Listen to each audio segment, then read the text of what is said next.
stop missing sales. Start using a high margin product in the field right now today, and that you can sell repeatedly every 5 years until it is time to do the replacement. And by then you've built a relationship. They've worked with you multiple times over the last decade. You are for sure going to get that replacement that you're not even planning on going after for 15 years from now. Why not start building that relationship today?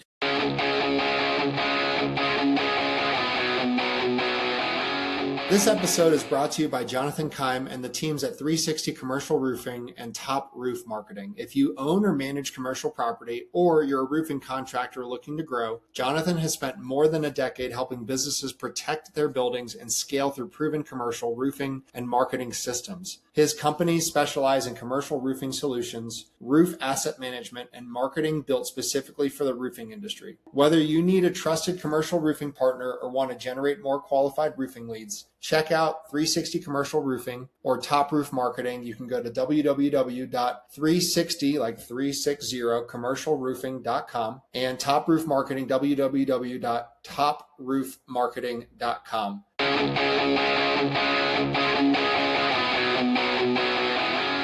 This episode is brought to you by my friend Silas Lagoy over at ForgeMark Wealth. If you're a high-income business owner or professional and feel like you're getting crushed by taxes, you're not alone. And more importantly, you're not stuck.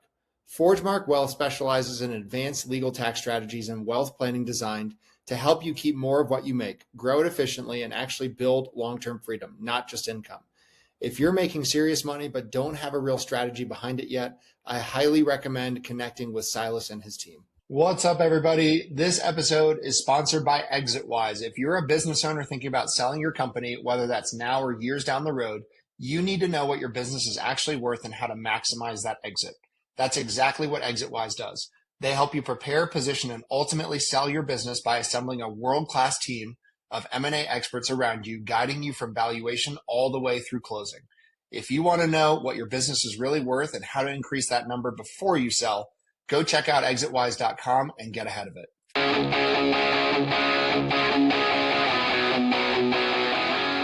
This episode is brought to you by Blue Collar Business Advisors. If you're running an HVAC, plumbing, electrical, or landscaping, or any other type of home service business and wondering where all the money is going despite growing your revenue, you need to talk to Paul Maskill. Paul has scaled and sold multiple blue-collar businesses and now helps business owners improve cash flow, profitability, and financial clarity through outsourced CFO services. His clients gain a better understanding of their numbers, build predictable profits, and create a business that supports the life they actually want. One of the things I appreciate most about Paul is he's not just a finance guy. He's been in the trenches as an owner. He understands the challenges of running blue-collar businesses because he's done it himself. If you're doing a few $1 million a year in revenue and want to stop guessing at your numbers and start building real wealth, head over to bluecollaradvisors.com. That's thebluecollaradvisors.com and schedule a discovery call with Paul and his team. Blue Collar Business Advisors, helping blue-collar business owners build financially healthy companies and achieve permanent profitability. This episode is brought to you by Corberry Digital. If you own an HVAC, plumbing, electrical, roofing, or home service business and you're tired of wondering where your next lead is coming from, you need to check out Corberry Digital. Corberry specializes exclusively in helping home service companies dominate their local markets through SEO, Google Ads, local service ads, websites, content marketing, and lead generation systems that actually produce a measurable ROI. Their team doesn't just focus on clicks and impressions. They help contractors lower customer acquisition costs, increase qualified leads, and build a marketing engine that scales. What I like about Corberry is they understand the blue collar space. They aren't trying to be everything to everyone. Their entire focus is helping trades businesses win in their backyard and generate more profitable jobs. If you're looking to grow your business, improve your online visibility, and build a marketing system that works, visit Corberry.com and schedule a strategy session with their team. That's Corberry.com. Tell them you heard about them on the podcast.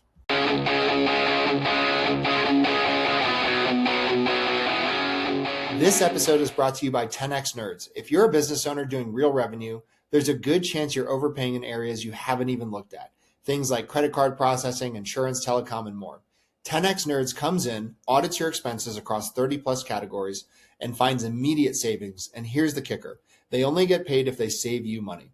It's a complete no-brainer. If you want to keep more of what you make, go check them out at 10xnerds.com. This episode is brought to you by Rakowski Law Firm. If you're a business owner or have built a level of wealth, but you don't have your estate plan dialed in, you're exposed. Rakowski Law Firm helps families and business owners protect their assets, avoid probate, and make sure everything transfers exactly how it should. This isn't just paperwork, it's a real strategy to protect your legacy. If you haven't looked at your plan in a while or don't have one, go to RakowskiLawFirm.com. What is up, everybody? I am on with Kenny Robinson. Welcome back to the Big Hitters Podcast. Kenny is the CEO of Roof Shield. And I'm really excited because Kenny, you were just saying you were just on Bradley's podcast, and that episode is going to be dropping here shortly. So, yeah, man, tell us about your business. Tell us about Roof Shield. So yeah, I'll get right into it and try to keep it as simple as I can. We are a national brand. We're building a network of dealers that apply our product on the home, on roofs across the country. Our product is it's 98% soybean oil based, and when applied to 15-year-old shingles and tested at Intertech Labs, where they test brand new building material, it actually passed all ASTM tests for a brand new roof, meaning that lab would have certified our shingle to now go be installed on a new roof. So we're able to go out, teach our dealers, teach our entrepreneurs here who are building businesses alongside of us how to sell this in the home, how to build big business, how to solve the problems you hear most contractors talking about on a day-to-day, whether that be marketing or getting leads or closing deals. Whatever the struggle is, we've built a very strong team of people who have built in this industry. For example, I was a police officer for 15 years and got into roof rejuvenation back in 2019. This is a third product I've used in the industry. I actually showed up here a few years ago as a client, not even as part of the team, and was able to, over the years, add enough value and work my way into the CEO role where now I get to control the vision and where we're headed. And, the things that we just talk about every day and focus on is everybody who comes in and does business with us is they're creating a new vision. That person has a set of dreams. They have a family. So we focus very hard on pouring into those people and showing them how to be successful. And lucky for us, they use our product to accomplish their mission of making an impact in the community. So for us, the more people we can dedicate our time to and build with and teach how to build long-lasting, impactful businesses in their community, then the higher we win. So, old concept, rising tide lifts all ships. I love that. So help me understand where the product applies. So I'm not a roofer by trade, and for our audience that might not be necessarily blue collar inclined, where and when would this product fit? So the way I try to explain it to everybody is that everybody has a roof. Look at your roof. And so for us in the Southeast, especially, there's a lot of humidity. When you start seeing black streaks, that roof is beginning to hold a little moisture. Kind of think about your asphalt roadway in front of your house. When it's first freshly poured and it rains, the water sort of pulls up on that asphalt, kind of like if it was sitting on wax paper. The same thing happens on your roof when the roof is new. After about 5-6 years, as it begins to break down and that petrochemical oil evaporates out of the shingle begins to start to deteriorate. The first sign is it starts to hold a little moisture. That's when gliocaps of magma, those black streaks, start to show up on the roof. There's nothing wrong with the roof yet, but that's the first sign that it's beginning to breaking down. So we go out and we apply this to the roof. It's 80% cheaper than replacement. In most cases, we give you a 5-year guarantee on it. We clean the roof. We make it look like new and also perform like new. So conceptually, it's a lot like changing the engine oil in your car, and it's reapplicable every 5 years. So if you start this process somewhere around year 7, you're going to be able to do it every 5 years and get it, instead of getting a new roof at 15, 18 years old, as is the national average, we're going to be able to stretch them out to 25, 30 years for a fraction of the cost. So that's what we're focused on. I love that. So what is, out of curiosity, so before you were doing Roof Shield, were you a traditional roofer? Was that your background? No, actually, I was a police officer. I did that for a little over a decade, and I did a lot of really cool stuff, man. I was a sniper on our SWAT team. I handled a K-9 for many years. I Gracie survival tactics instructor for military and law enforcement. I did a lot of really cool, really fun stuff that as guys, we love. And what I loved more than any of it was being part of a team, was the brotherhood. And I really miss that these days, but I try to incorporate that into what we're building at Roof Shield, that family feel, that training people to the level of, like we did back then, if unfortunately one person went down or was out of the fight, any other person on the team could step up and immediately fill that role. And that's kind of how we build businesses these days. Is don't hoard information. There's no such thing as competition. Help everybody. Let's focus on building, focus on being positive, focus on making an impact, and the universe will reward you for showing up and living your life that way. You know what I mean? Yeah. Where is Roof Shield at today in terms of size and scale? Whatever you feel comfortable sharing, revenue, sales, employees, whatever you're comfortable sharing. Yeah. So as far as revenue, obviously not where we want to be. Nobody ever is, but we have, over the last few years, we've accumulated a little over 50 dealers. At least 35 of those are still heavily active, selling every day, reordering on a daily basis. I don't always like to share numbers because it can make you feel like you're arrogant, but I'll put it to you like this. Our dealers reorder our product and they purchase it in a 55-gallon drum. That 55-gallon drum is $7,500, and it's enough oil to go out and do 25,000 square feet of product. And it's typically, nationally, the average that our dealers sell it in a home now is around $1.35 a square foot. So it doesn't take many dealers for my company to start seeing big numbers, but that doesn't mean that we're making millions of dollars either. If you understand how business works, we have to build a ton of content. We have to make sure these guys are successful. We have to recruit top talent to train them and create opportunity for the dealers. So, our numbers may be big. The most important number at the end of the day is the numbers that each one of our dealers hit, and the margins they're able to hit. And for example, we've got a guy, our actual first dealer, all he wanted to do was not work in a factory anymore when he onboarded and be able to have some free time with his kids. Fast forward 5 years to today, and he owns a successful roofing company. He does a lot of rejuvenation. For example, he told me when we talked about a week ago that he had just closed a little over $16,000 in revenue just in rejuvenation over the last 10 days. So, we have dealers that are hitting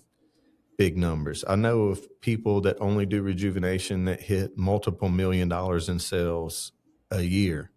So those are the numbers we like to focus on. And where are they at? Where are they headed? What are they building? What are their goals? What are their dreams? So that if one of your listeners today hears me talking about what we're building in our opportunity and they want to reach out to us, the first thing we want to do is get them on a discovery call and figure out who you are.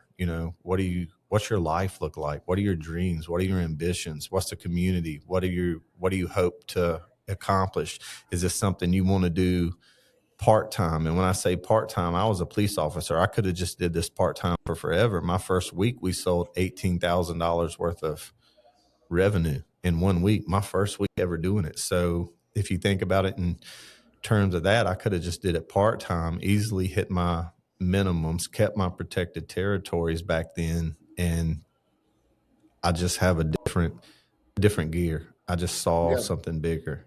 I wanted to build to something bigger, and I started helping other people build businesses and chase something. And then I figured out that that's what really drives me, not the money, not the revenue number, not the profit number, but how many people can we help be successful?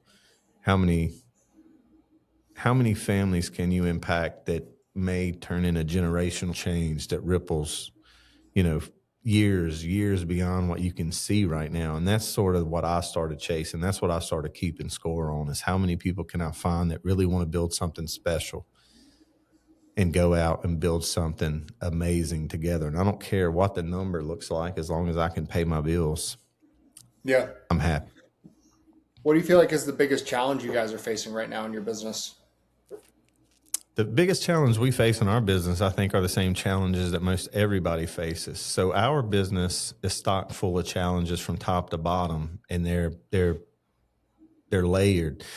So, for example, dealing with our dealers, a lot of our dealers are dealing with the struggle that comes with building a local brand in a local market and making an impact there. Leads, getting the word out. When it first goes into any market, they're being bombarded with this is snake oil. So we have to educate them on the labs and the proof and the testing and the years of results, the years of 5-star reviews. And, once they get through that stage, then they get to the stage where they're trying to scale and hire employees, and money starts to get a little thin again. The margins aren't what they used to be until you can add more volume. So we're constantly helping those guys all over the country solve problems at their level. And then at the corporate level, the challenge is starting to be a lot of the AI stuff, a lot of smaller companies that pop up, and every day there's somebody else claiming to do what we do. And I'll go to their website, for example, and find photographs that are my before and after photographs, or they're using some of our old video as their sort of stock B-roll, and you realize it's not a real company. They may have found something that'll kind of work that they can probably go make a lot of money off of for a year or two. But you can tell by the way they're built that they're not set up to last. They don't have the dealer in mind. When you look at these things, and our challenge is making sure that we do enough content and we educate. Hold on a sec. That's really interesting. Enough. Kenny, do you send cease and desist to those companies? No, actually I don't. So what I do to those companies is reach out and I explain to them that this is a viable industry. And if they're willing to do things right in the correct way, that they can make a lot of money. My company, to do $1 billion, to be $1 billion company, I only have to capture 0.08% of the available market. And that's what I explain to them when I see that. I'm like, why would you cut your own throat day one when you could go get your own videos? If you have a legit product, go prove it, man. And when you prove it, there's plenty of work for all of us to do. I would even help you, but not doing it this way. Like this is a character flaw. This is an integrity issue. And I don't know how you win long-term like this. And of course it was my marketing team. I had no idea, and they pull it down immediately, which I think is better than trying to sue someone anyway. You know what I mean? Like I'm not a let's go sue somebody kind of person. I would rather have a conversation with you and figure out where I can help you, figure out where are you at in your life that you think stealing someone else's pictures to build something is the right way to do it. Like maybe this is a really good person who's desperate, who has a good product, but just doesn't have the proof yet. And they're trying to borrow that. Maybe I could make an impact without being a butthole, without trying to sue somebody. Now I know everybody listening to this is not going to agree with me, but that's just kind of how I live my life, And then once I reach out to them and speak to them, if it's combative and they don't pull it down or they try to argue, well, yeah, then there's cease and desist. I mean, we have corporate attorneys. We're not afraid to go to court. We just don't want to, Yeah. So who is your target audience for this? Are you trying to target third-party dealers that will sell to roofers? Are you trying to target roofers as the end user? How does that work? No, for us, it's anybody. For example, me, I was a police officer and I found a way to use it to make an impact in the community and save people a lot of money. Now, roofers, however, we have roofers that'll on board with us, for example, and it'll be a big, let's just say we have a $20 million roofing company that on boards with us, and they plug this in as a new revenue system. And all the roofs up until this point that they never closed, that either the client didn't have enough money, insurance wouldn't purchase the roof. I mean, there are tons of scenarios where our sales reps go out and work on these roofs all day, work with the homeowner. And at the end of the day, they just don't close them. They don't sell them anything. And a lot of times those homeowners actually wanted to buy from them. And the problem is most roofing contractors are stuck in a model where they sell a replacement, they build it, they do a great job, the client's happy, and then they wake up the next day and they're starting over from scratch. Mm-hmm. What I'm trying to help roofing contractors see is this is an add-on to a roofing company that makes sense. Stop missing sales. Start using a high margin product in the field right now today, and that you can sell repeatedly every 5 years until it is time to do the replacement. And by then you've built a relationship. They've worked with you multiple times over the last decade. You are for sure going to get that replacement that you're not even planning on going after for 15 years from now. Why not start building that relationship today? Or if you just sold a replacement, why not educate them today that you can come back in about 5-6 years and start the rejuvenation process, and then sell to them every 5 years until it's time to replace it. And when you do it that way, you're building a business that compounds over time, not that where you start over from scratch, where you can't sell to someone every 15 years. So our ideal client is anybody who sees this opportunity and thinks that they could sell this. We can build a business with you. We can show you how to be successful. If you're not a roofing contractor, that's fine. A lot of our dealers aren't, and they start that way, but they get on so many roofs, they go find a legitimate local roofing contractor that I help them vet and talk to, ask them questions, and they partner with that company to sell replacements through their company on all the ones that don't qualify for rejuvenations. Because our goal is still to help the client, even if that means sell work for someone else, because that's what was best for them. So that's kind of how we build it out, if you will. I love it. What is one thing we haven't talked about today that gets you fired up? Could be the vision of the company, could be your team, could be the culture, could be something we haven't discussed.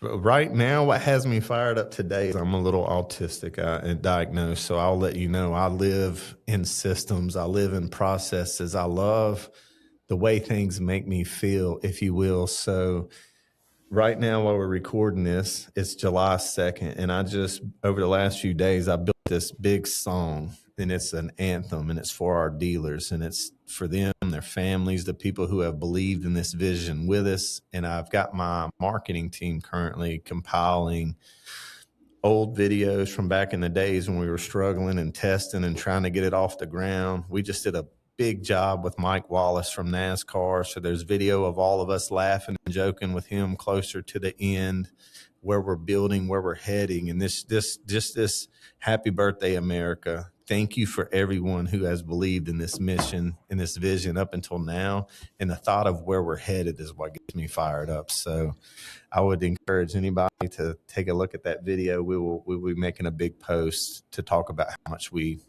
appreciate the dealers. And when we look back over the last 5 years and what we've built and where we are today as a company, it genuinely isn't the company that excites me the most. It's the people, it's the dealers, it's the team, it's the mission, it's the vision. We all see where we're headed, and having a group of people who support you is a fascinating place to live life from. Yeah, I love that. Well, Kenny, where can people find out more if they want to learn more about you and your business? You can find me all over social media, just Kenny Robinson. It's pretty simple. And then our business is Roof Shield. You can find us at roofshield.com. You can find us all social medias under Roof Shield. Now, you will probably end up finding a lot of our dealers because they take advantage of the brand. So there's a lot of companies out there, Roof Shield of, for example, Omaha, or Roof Shield of New Jersey. We've got a couple firefighters in New York that are part-time dealers of ours on the side, so you may find some of their stuff. They do great content, but roofshield.com is how you find us at the corporate level. And you can fill out a form if you'd like to talk to us and see if there's a fit for this in your area, if there's available opportunity, and see how we could build with you. We'd love to talk to anybody looking to build. And then at the end of the day, if you just want to reach out to me and bounce ideas off and stuff like that, just shoot me a DM, any social media. I try to interact with everybody. I love it, man. Well, thank you so much for coming on the podcast. Don't go anywhere because I want to keep talking, but thanks so much for coming on the show. Yes, sir. I appreciate you having me.